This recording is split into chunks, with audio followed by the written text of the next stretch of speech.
Magbigay kayo at kayo ay bibigyan siksik, liglig at umaapang. Dapat lang tayo magbigay. Kung hindi tayo magbibigay, wala tayong maanunin. Kung wala tayong itatanim, wala tayong pipitasin. Ang Diyos, lagi siya nagbibigay. Binibigyan tayo ng kapahingahan, binibigyan tayo ng pag-ibig, binibigyan tayo ng lakas. God is good. All the time. God is good. Salamat sa Panginoon, no? Darap tayo sa pagbibigay. Makahanda na ba ang ating mga bulsa? Yes. Makahanda na ba ang ating mga puso? Huwag tayo matakot at dapat tayo magbigay. Dahil ang buhay natin ay hiram lamang sa Diyos. So kung mahal natin ang Diyos, dapat tayo magbigay. Sa Matthew 6:33, ang sabi nito, unahin muna ninyo ang kaharian ng Diyos at ang lahat ng bagay ay pawang idarating. So sa buhay natin, dapat pagsikapan natin ang ating ginagawa, ano mang ating iniisip, priority natin ang Diyos. Lagi natin unahin pagtulong, mga gawaing bahay. So kailangan natin unahin talaga ang Diyos. Dahil kung unahin natin ang ating sarili, talo tayo.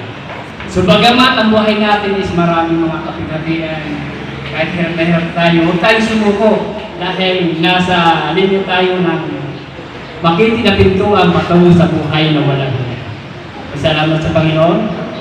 Sabi sa Kawikaan 20:27, ang tumutulong sa mahirap ay nagkukulang, ngunit susumpain ang nagkukulang-kulang.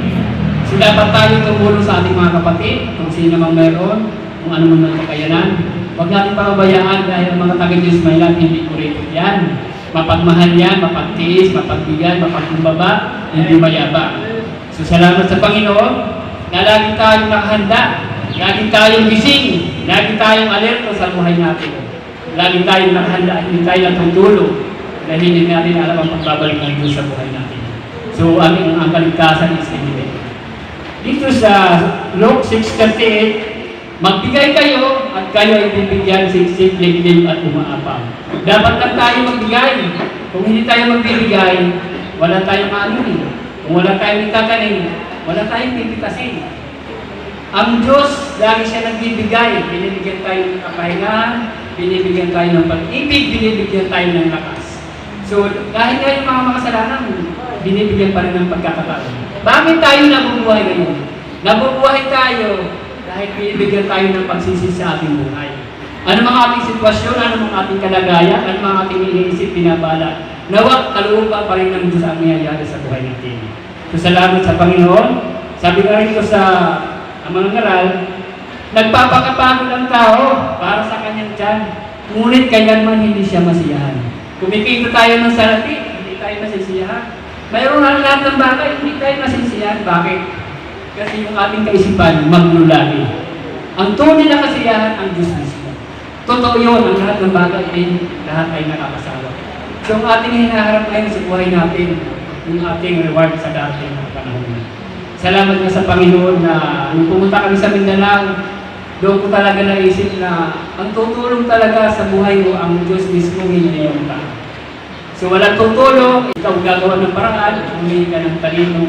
So nung nandun ako sa Mindanao, pumunta ako doon, nagtaya sa Nogering ako, humahayo ako.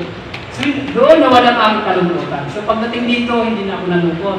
Kasama ko si Ate Lizelle, si Lorraine. Ang buhay doon hindi masarap. Kailangan mo talagang maghayag ng salita ng Diyos upang ang tao ay maligtas at makalam ng katotohanan. Sa pagbibigay, huwag tayo madamot, huwag tayo maripot.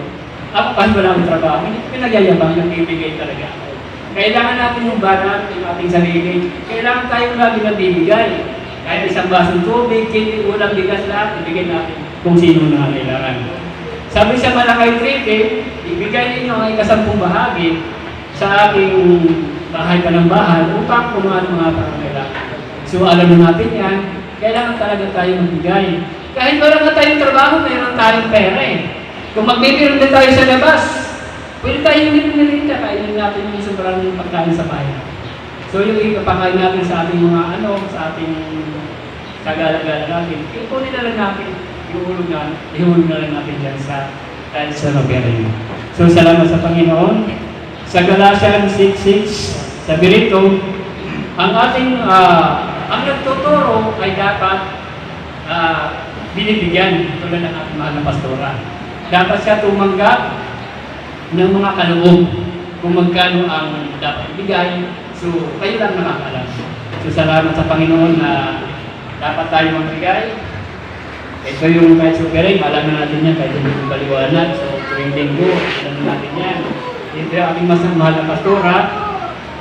So, dapat pahalagahan natin siya kasi kaya siya ang nakipag-usap sa Diyos, yung mga makasalanan, magbalik sa Diyos, magsisi. Ito, alam natin ito mahalaga. Ibigay natin ito dahil kung ito yung bigay, tayo rin ang mahirap. So, magbigay na po tayo. Huwag tayong kuripot, huwag tayong kakabahan dahil lagi tayo pagpapagay. So, magbigay.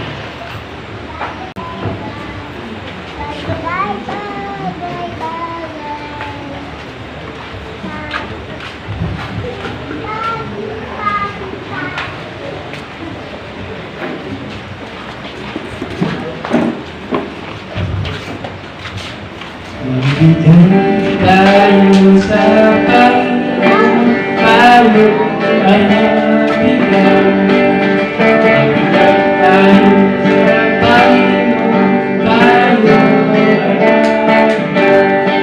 Ibabalik, siksik, ibigay umaapa. Ibabalik, siksik,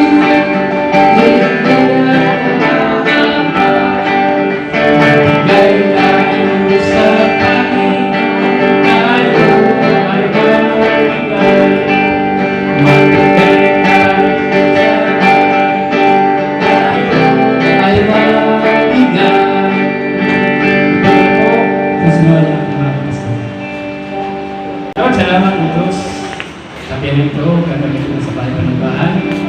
Kapalay mo, ikaw na po mahal sa mga Panginoon. Salamat na yung umaga. Pinupon ka namin ang pinapasalamatan sa mga